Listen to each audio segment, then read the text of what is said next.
Assalamualaikum warahmatullahi wabarakatuh. Salam guru penggerak untuk insan penggerak.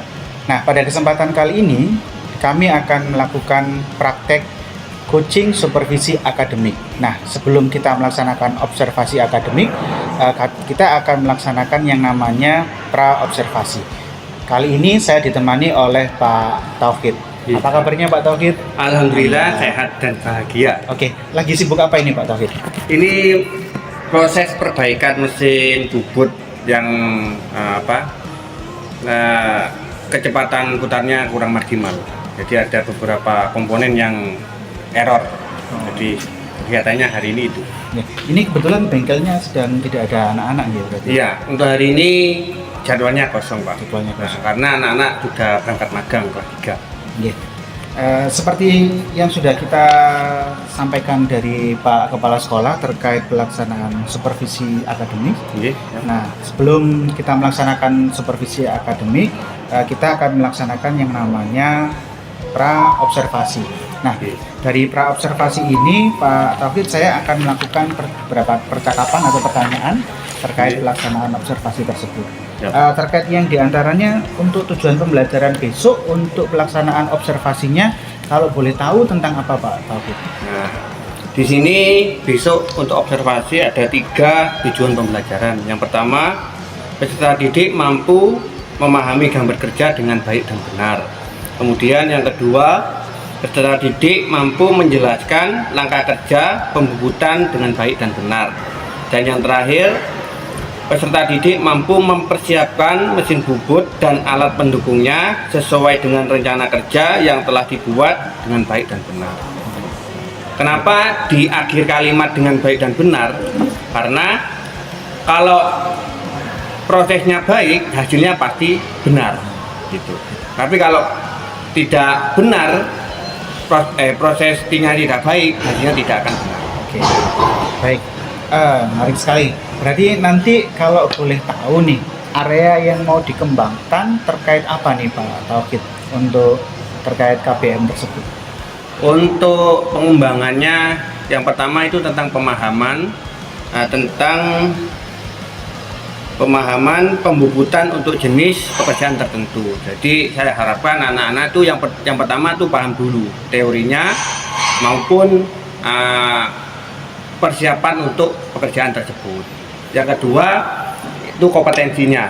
Jadi setelah nanti teori sudah paham, sudah benar, kemudian nanti waktu prakteknya dibuktikan dengan waktu praktek tadi. Dibuktikan dengan waktu praktek tadi. Nah, sangat menarik berarti ya. Berarti nanti anak-anak selain teori, praktek juga bisa didapat ya untuk tujuan area pengembangannya. Nah, kalau boleh tahu untuk hal tersebut strategi persiapannya seperti apa agar tujuan atau area pengembangan yang Pak Tauhid rencanakan itu bisa berjalan? Jadi strateginya itu yang pertama asesmen awal. Itu pasti karena kita ingin mengelompokkan sesuai dengan metode gaya belajarnya. Yang kedua, pengelompokan beserta dengan tugas pembuatan job sheet-nya. Yang terakhir mempresentasikan. Kalau nanti sudah selesai semua, baru nanti praktek di workshop. Oke, baik, sangat menarik sekali terkait serangkaiannya tersebut. Nah, kalau begitu kira-kira kapan Mbak Tauhid kita bisa melaksanakan observasi tersebut? Untuk observasi akan dilaksanakan hari Kamis tanggal 7 November 2024 di ruang teori praktis Bengkel Teknik Pemesinan. Oh, baik. Semoga nanti apa yang Pak Tauhid rencanakan, apa yang menjadi area pengembangan dari proses pembelajaran Pak Tauhid bisa berjalan dengan baik. Amin. Selamat mempersiapkan hal tersebut dan semoga ketika observasi bisa berjalan dengan baik. Siap. Yeah. Demikian tadi terkait percakapan pra-observasi supervisi akademik. Semoga nanti bisa berjalan dengan maksimal dan mendapatkan hasil yang terbaik. Terima kasih. Saya akhiri, dan untuk lebih jelasnya kita simak video untuk pelaksanaan supervisi berikut ini. Terima kasih. Assalamualaikum warahmatullahi wabarakatuh. Salam guru penggerak. Ya, selamat pagi. Pagi. pagi, luar biasa, yes. Bagaimana kabar hari ini? Ya, kita melanjutkan materi yang minggu depan. Sebelum memulai pelajaran, perwakilan dari siswa untuk memimpin berdoa. Silakan dipimpin terus berdoa. Siap, Kak. Belum mulai berdiri. Marilah kita berdoa menurut agama dan budaya masing-masing. Agar ibadah ini bermanfaat dan berbanyak. Doa mulai.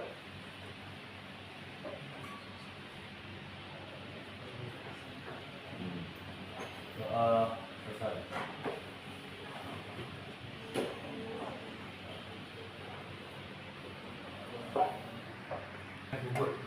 Sebelum itu saya absen dulu.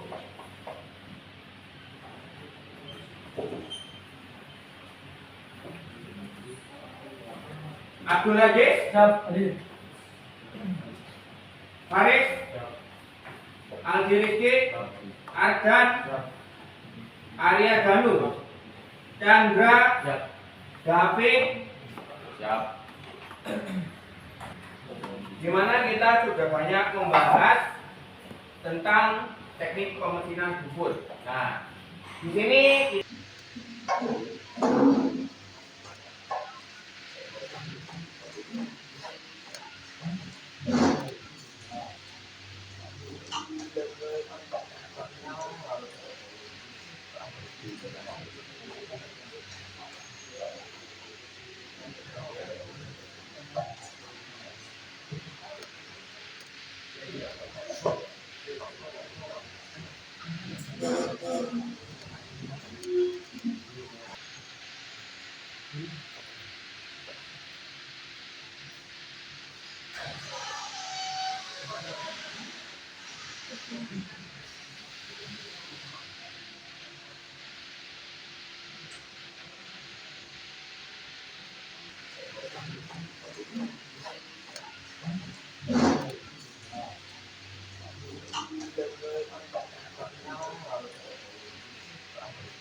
kita mereview saja pembelajaran yang kemarin, atau bahasanya apersepsi, merefresh ingatan kalian.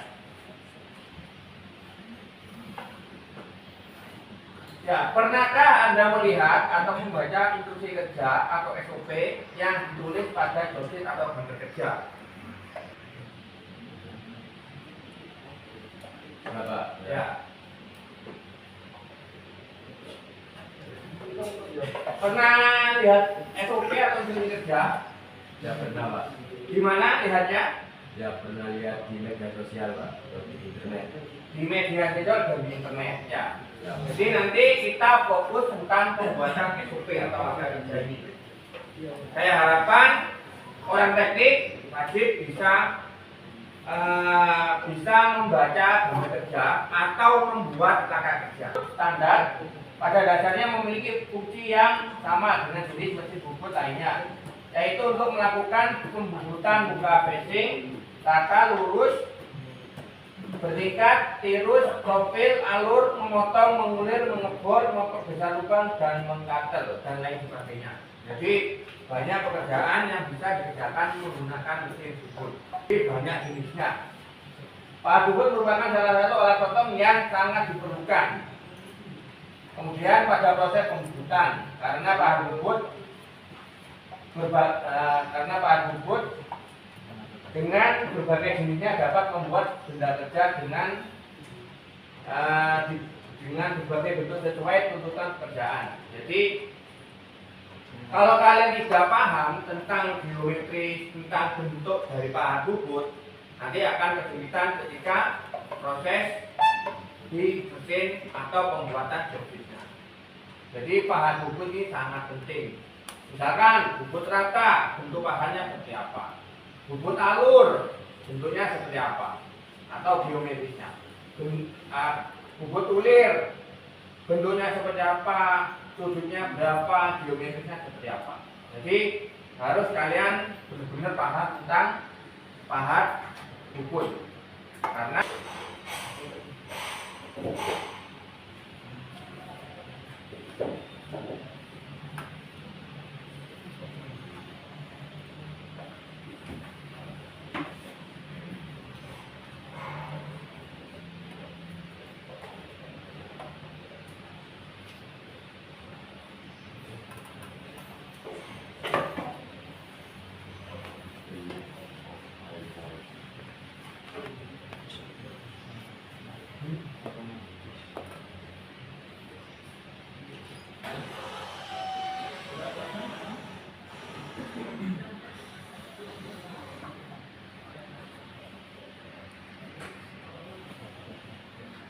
ini adalah bersabar dalam proses adalah kunci sukses. Jadi ketika kalian membuat ini, contoh misalkan membuat ini, kalian harus berproses dulu. Proses itu membutuhkan kesabaran. Tadi pelajari ketika di bubut atau di sekolah akan diaplikasikan di industri. Contohnya pembuatan mur untuk connecting rod di mobil F1. Kalian buat ini aja, gajinya sudah besar. Membuat ini saja. Dengan catatan harus banyak kompetensi yang kalian ketahui. Yang pertama adalah kompetensi pembacaan alat ukur. Semua alat ukur mekanik presisi, jarak sorong, mikrometer dan lain sebagainya. Yang kedua harus bisa membaca gambar kerja atau membuat angka kerja yang akan dijelaskan hari ini, tanda pengerjaan, simbol dan lain sebagainya. Yang terakhir mengoperasikan mesin beserta kelengkapannya. Kalau mesin bubut, kelengkapannya apa saja yang diperlukan untuk membuat benda ini. Kalau mesin press nanti lain lagi. Mesin cetrap tentang pembubutan eksentrik. Ini namanya bubut eksentrik.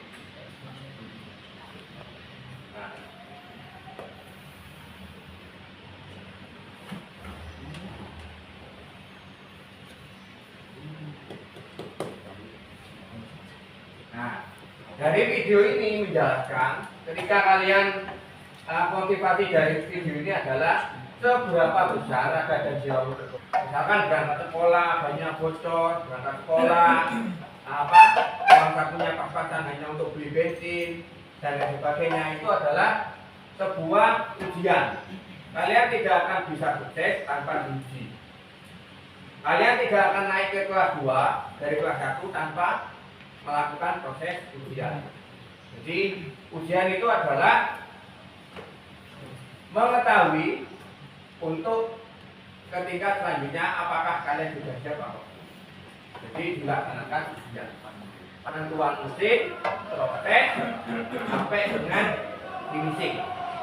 Nah, selanjutnya peserta didik mampu menjelaskan angka kerja pembutuhan hal baik dan benar. Jadi ini nanti berhubungan dengan public speaking. Makanya kalian setiap selesai membuat job, pasti saya tugasi untuk membuat video pendek dan membuat langkah kerjanya untuk diupload di sosmed dan Google Drive ya, sudah saya fasilitasi. Ya, jadi ini nanti berhubungan ketika kalian melamar pekerjaan. Ada namanya tes interview. Tes interview itu tes wawancara. Jadi public speakingnya atau kalian cara komunikasinya itu bagaimana nanti akan dipakai ketika kalian melamar pekerjaan. Selanjutnya, peserta didik mampu mempersiapkan kalian telah dibuat dengan baik dan benar. Kenapa saya tambahi dengan baik dan benar? Kalian hanya baik saja, tidak benar, ukuran benda kerja kalian tidak akan presisi. Kalau kalian hanya benar saja tidak baik, nanti menimbulkan kecelakaan kerja. karena saya beri asesmen biar nanti mengetahui seberapa pemahaman yang kalian dapat tentang pembelajaran kemarin. Ini saya bagi, saya beri waktu 15 menit. Ya.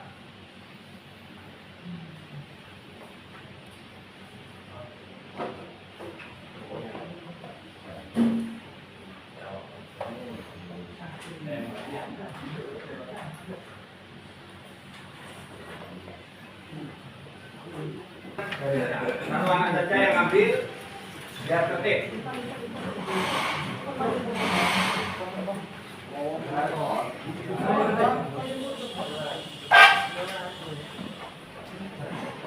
Ayo diambil.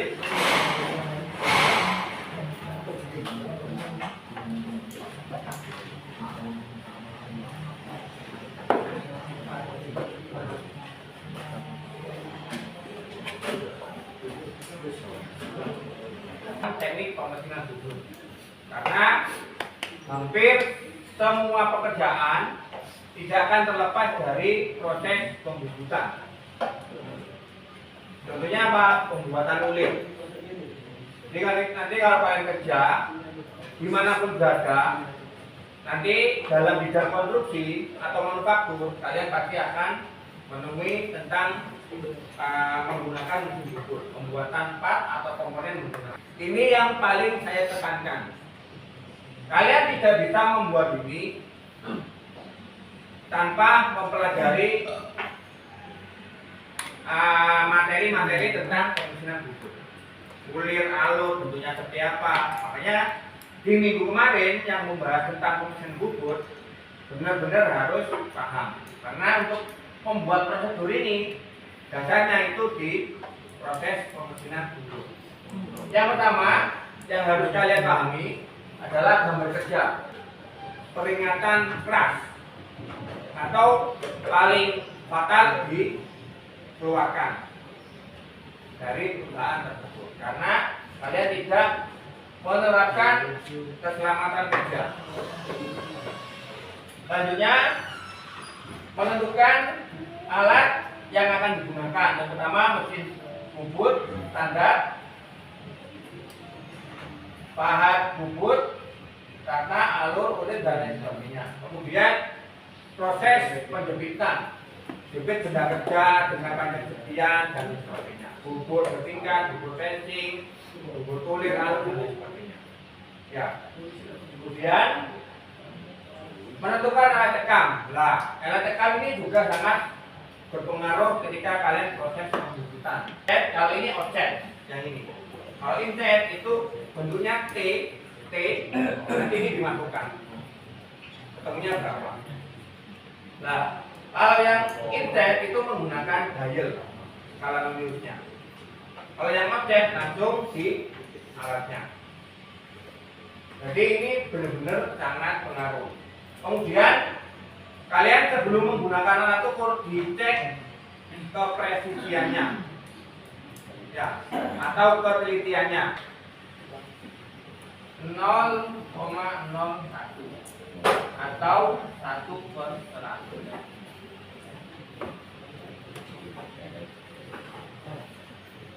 Dari 100 eksperimen hanya 1 kesalahan.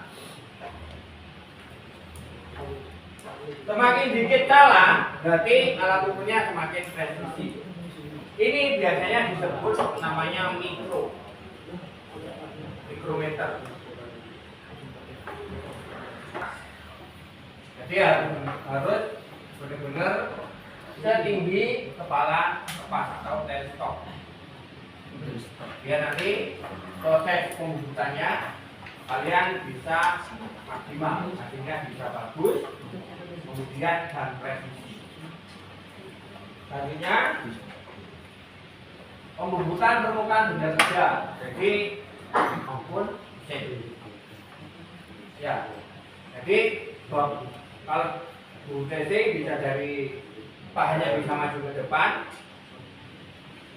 dari depan tarik ke belakang atau mundur pahanya, atau dari tengah-tengahnya ke depan boleh, ke belakang boleh. Nah, Nanti tinggal skill kalian dalam proses pembuatan itu. Ya.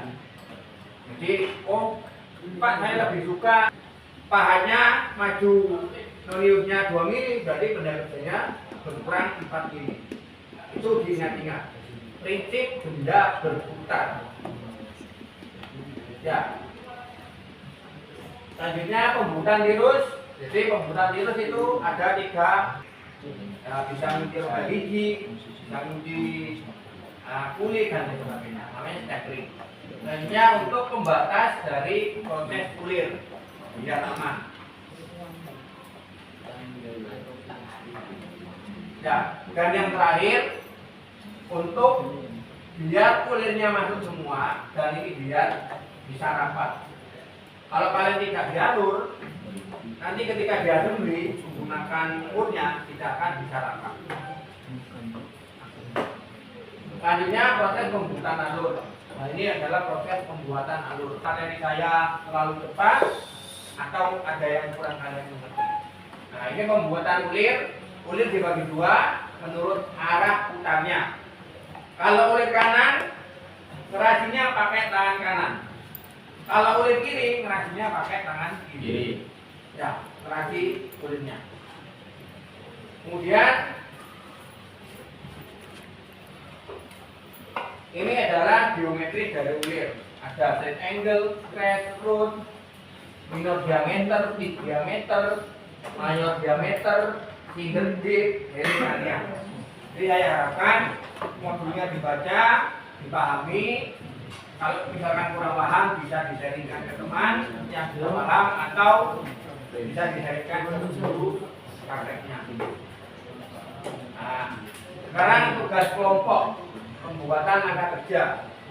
Nanti saya bagi per kelompok. Mungkin saya tadi sudah saya analisis untuk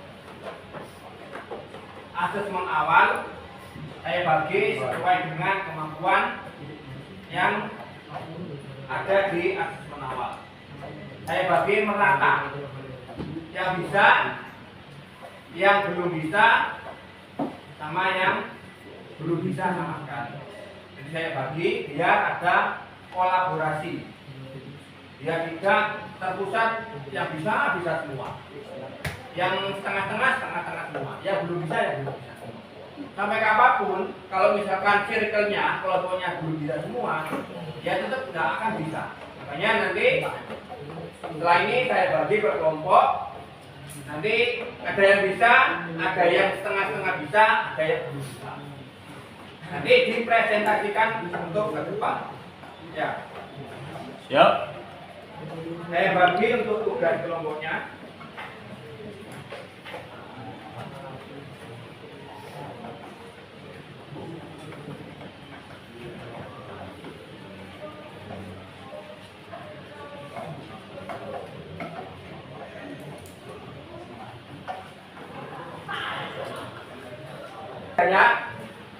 Saya beri waktu 20 menit.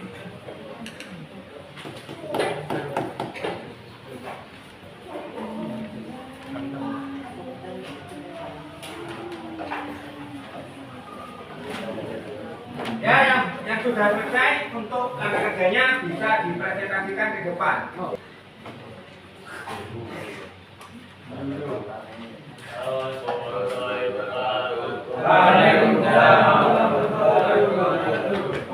Jadi kami dari kelompok 1 akan menerangkan tentang angka kerja yang kami terima dari proyek tadi. Yang pertama yaitu warisan bahan, mesin, dan bahan lainnya yang akan digunakan. 2. Ukuran bahan mula-mula yang akan digunakan. 3. Pelajari cara kerja menyebut. 4. Pelajari cara menyebut rasa dan tidak. 5. Pelajari cara mencatur pos. Yang 6. Pelajari cara mengatur sudut temper. Yang 7. Pelajari cara mendesain aluminium pada handle mesin tersebut. Yang 8. Lengkap berjalan dengan cek perahan 3. 9. Bobot casing 1 ujung benda kerja. 10. Bobot kanan diameter 32 mm kali 40 mm. Yang 11. Bobot vertikal diameter 25 mm kali 16 mm. Yang 12. Bobot chamfer 1 kali 45 derajat. Yang 13. Kembali mencekap benda kerja berpecah. 14. Bobot tingkat 2 ujung benda kerja. Yang 15. Bobot tingkat diameter 25 mm kali 14 mm. 16. Bobot chamfer 1 kali 45 derajat. Yang terakhir, cat ketelitian hasil pembuatan sesuai ukuran benda kerja. Sekian penerangan dari program jangka 1. Assalamualaikum warahmatullahi wabarakatuh. Waalaikumsalam warahmatullahi wabarakatuh. Ya, jadi dari serangkaian pembelajaran hari ini, saya harapkan kalian bisa membuat naskah kerja, benda kerja yang telah ditugaskan ke kalian. Yang pertama, inti dari pembuatan naskah kerja harus bisa memahami gambar kerja. Pekerjaan-pekerjaan apa yang ada di gambar kerja ini.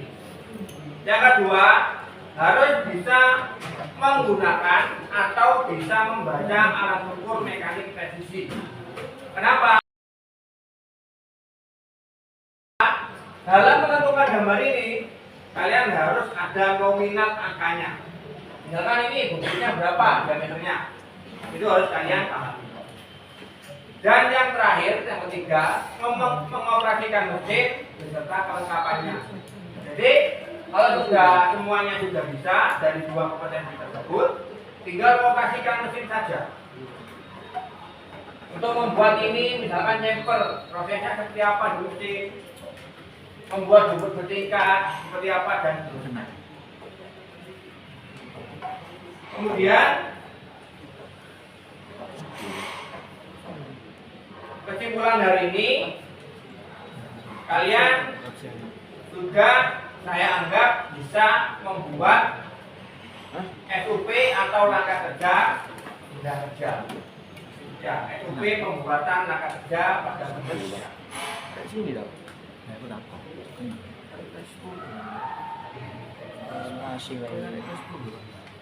Untuk selanjutnya, mungkin dari yang saya bahas materi tentang pembuatan untuk di persyaratan tertentu, ada yang ditanyakan? Mungkin itu untuk kedepannya, untuk minggu besok kita langsung ke workshop untuk pelaksanaan atau pengaplikasian dari benda kerja yang sudah saya tugaskan ke kalian setiap produknya. Inti dari tugas itu, hasil produknya harus presisi dan bagus. Itu jangan lupa tetap semangat. Kita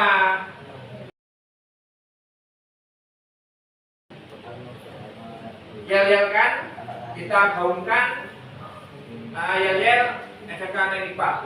SMK Teknik, Satu kata, satu tekad, satu tujuan, Teknik Jaya.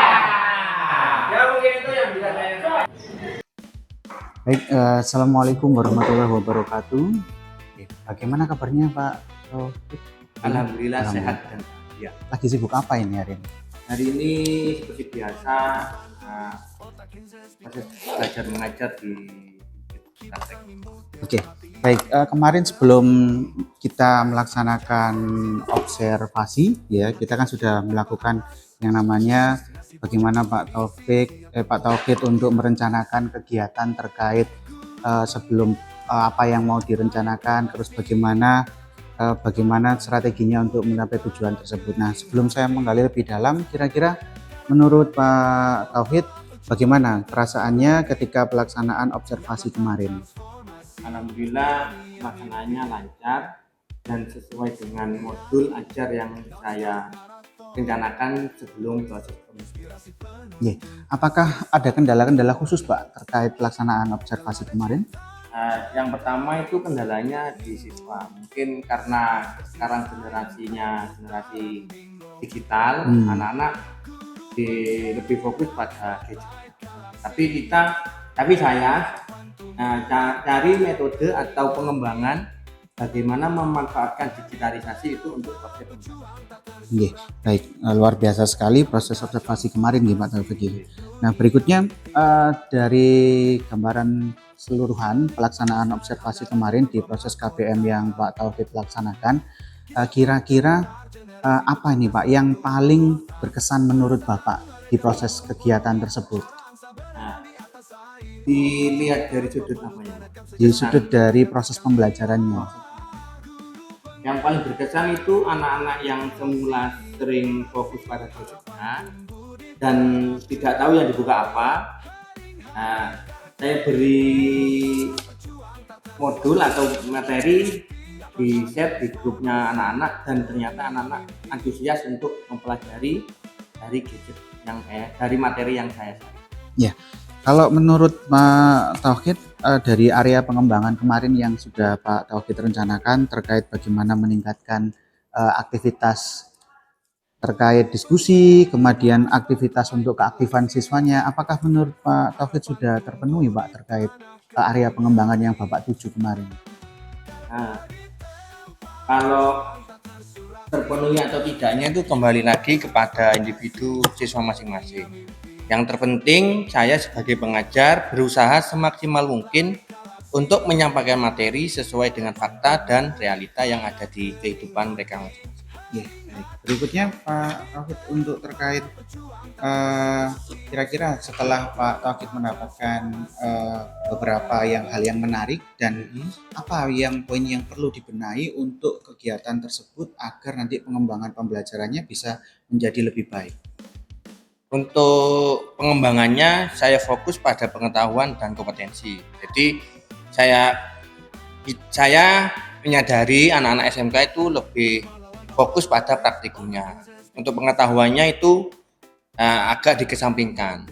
Tapi saya berusaha memasukkan untuk pengetahuannya biar balance, biar sinergi antara pengetahuan dan praktikumnya. Biar nanti ketika terjun ke masyarakat mereka tidak kesulitan dalam proses bersosialisasi dengan dunia kerja, dunia usaha maupun dunia industri. Terkait area tersebut, kira-kira strateginya yang akan dikembangkan oleh Pak Tauhid apa untuk mendapatkan rencana tindak lanjut terkait hal tersebut? Strategi yang paling efisien menurut Pak? Yang pertama, saya akan membuatkan tugas anak-anak untuk di bidang public speaking, Pak. Jadi cara menyampaikan, cara komunikasi dengan orang yang ada di depannya. Jadi yang pertama seperti itu, keberanian untuk menyampaikan pendapat dan idenya. Kemudian yang kedua, saya berharap anak-anak itu bisa memanfaatkan teknologi sebagaimana mestinya di masa yang anak-anak tersebut. Misalkan masa SMK ya harus seperti apa teknologi itu dimanfaatkan untuk SMK. Nanti ketika sudah lulus bermasyarakat ya bagaimana mensikapi teknologi itu biar bisa mengikuti perkembangan yang ada di masyarakat. Kira-kira untuk bisa mencapai hal tersebut kan ada strategi yang tertentu untuk mengukur bahwa apa yang direncanakan Pak Tauhid itu bisa berhasil atau tidak. Kira-kira adakah ukuran standarnya Pak Tauhid?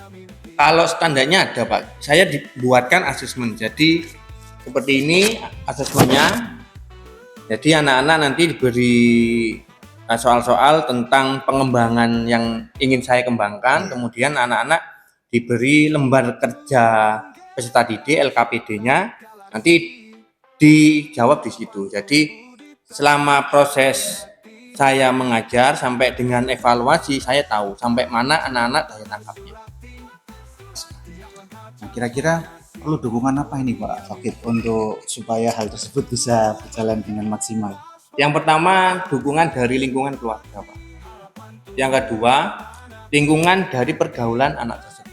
Kita percuma mendidik di sini, tapi kalau ketika pulang tidak ada kontrol dari pihak keluarga maupun masyarakatnya.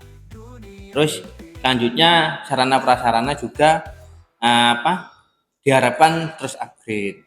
Kemudian saya harapkan juga pengetahuan, terutama bidang literasi dan numerasi itu lebih ditingkatkan lagi, untuk diprogramkan lebih detail lagi, biar anak-anak dalam berliterasi, bernumerasi itu bisa maksimal. Apa ini Pak Fakid kira-kira untuk pengembangan selanjutnya? Saya mau menunggu ini. Kalau pengembangan selanjutnya kita bertahap, Pak, nggak bisa langsung pengembangannya itu full. Jadi nanti mungkin pertemuan minggu depan anak-anak saya fokuskan di apa, misalkan di public speaking. Nanti saya memberikan contoh bagaimana cara berkomunikasi dengan lawan bicara maupun menggunakan media sosial. Jadi seperti itu. Fokusnya pertemuan minggu berikutnya bisa fokus di public speaking. Luar biasa. Semoga nanti apa yang direncanakan untuk pengembangan di pembelajaran Pak Fakid bisa berjalan maksimal. Dan apa yang direncanakan bisa sesuai dengan yang sudah ditentukan oleh Pak Fakid dan mendapatkan hasil yang amin. Baik, demikian terkait pelaksanaan pasca observasi yang sudah saya lakukan bersama saya sebagai coaching, dan coachingnya adalah Pak Ahmad Tauhid. Terima kasih. Saya akhiri. Assalamualaikum warahmatullahi wabarakatuh. Generasi pecinta seratus awal perasaan mereka patut borongi, cara angsa berenang di atas air, tujuan tanpa perlu terekam sejarah sejuta katakan liar.